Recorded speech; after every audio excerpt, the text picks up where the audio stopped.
Hello friends, રોજબરોજના ઉપયોગમાં આપણે ક્યાંય ને ક્યાંય ઘીનો ઉપયોગ કરતા હોઈએ છીએ અને જરૂર પડે ત્યારે બજારમાંથી ખરીદી અને લાવતા હોઈએ છીએ. ખરીદીને લાવેલા ઘીની અંદર બનાવટની હજારો વસ્તુની ભેળસેળ કરેલી હોય છે. ઘીના નામે સાવ બનાવટી વસ્તુ આપણને મળી જતી હોય છે. તો આ આર્થિક અને ખાસ કરીને શરીરને થતા નુકસાનને ટાળવા માટે આપણે ઘરે જ ઘી બનાવવાનો આગ્રહ રાખવો જોઈએ. થોડો સમય કાઢવો પડે, પણ શુદ્ધતાની 100% ગેરંટી મળે છે.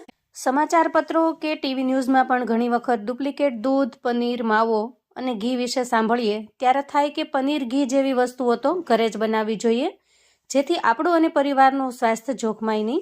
હેલો ફ્રેન્ડ્સ, ધમુસ કિચન એન્ડ બ્લોગ પર તમારું સ્વાગત છે. આજે આપણે મલાઈમાંથી એકદમ ઝડપથી ઘી બનાવીને તૈયાર કરીશું. તો અહીંયા તમારે મલાઈને મેળવવાની કે વલોવવાની કશી જ ઝંઝટ કરવાની નથી અને ખૂબ જ સરળતાથી ઘી બનીને તૈયાર થઈ જાય છે.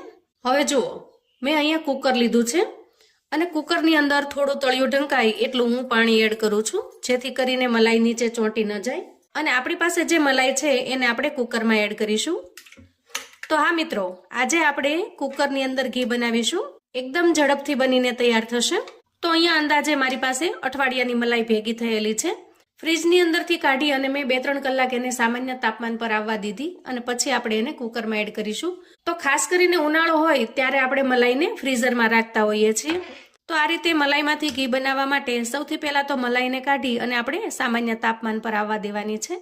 તો અહીંયા મેં 3 થી 4 કલાક અગાઉ કાઢીને રાખી છે, જેથી તમે અહીંયા જોઈ શકો છો કે મલાઈ પીગળી ગઈ છે. આ રીતે થોડી લિક્વિડ ટાઈપની થઈ ગઈ છે. હવે અહીંયા કુકરની અંદર આપણે કશું જ ઉમેરવાનું નથી.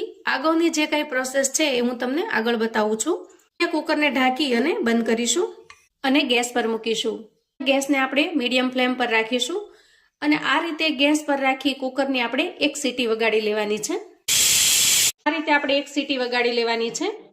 હવે અહીંયા આપણે ગેસને બંધ કરીશું અને કુકરને ઠંડુ થવા દેશું. કુકર થોડું ઠંડુ થાય એટલે આપણે ઢાંકણને ખોલી લઈએ. તો અહીંયા જુઓ, ઉપરની સાઈડ થોડું થોડું ઘી આવી ગયું છે. અહીંયા ઘી બનવાની અડધી પ્રોસેસ થઈ ગઈ છે.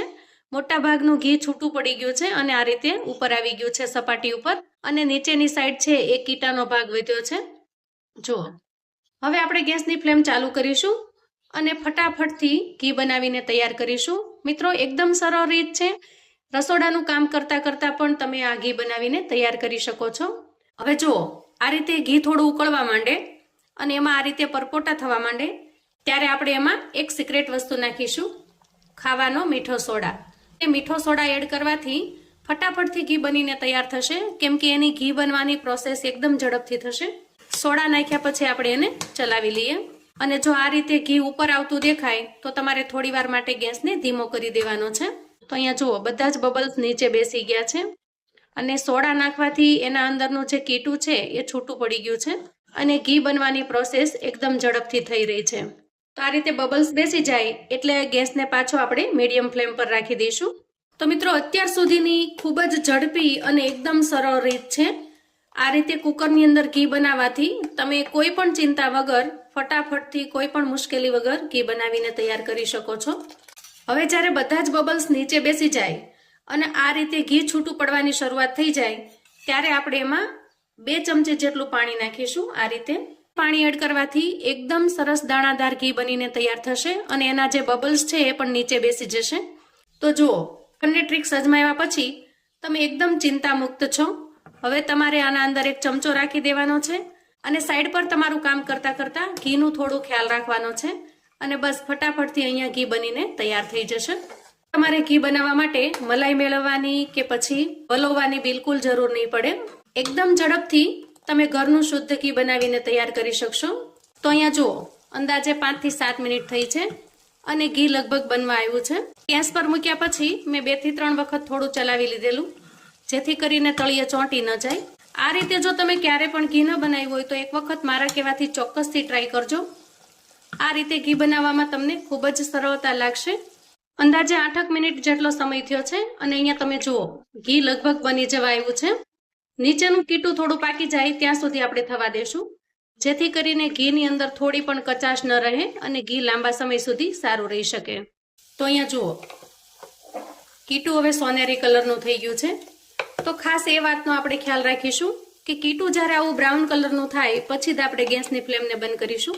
તો અહીંયા ઘી પરફેક્ટ બન્યું છે. એનું માપ એ છે કે જ્યારે કીટું બ્રાઉન કલરનું થઈ જાય ત્યારે આપણે ગેસની ફ્લેમને બંધ કરી દેવાની છે અને આ રીતે થોડું ચલાવી લેવાનું છે. તો અહીંયા ગેસની ફ્લેમને મેં બંધ કરી દીધી છે. ઘીને થોડું ઠંડુ થવા દઈએ અને પછી કોઈ બાઉલ કે બરણીની અંદર કાઢી લઈએ. ઘી એકદમ સરસ ઠંડુ થઈ ગયું છે. તો હવે આપણે કાચના બાઉલની અંદર એને કાઢી લઈએ. તો ગળવા માટે અહીંયા મેં ગરણી લીધી છે.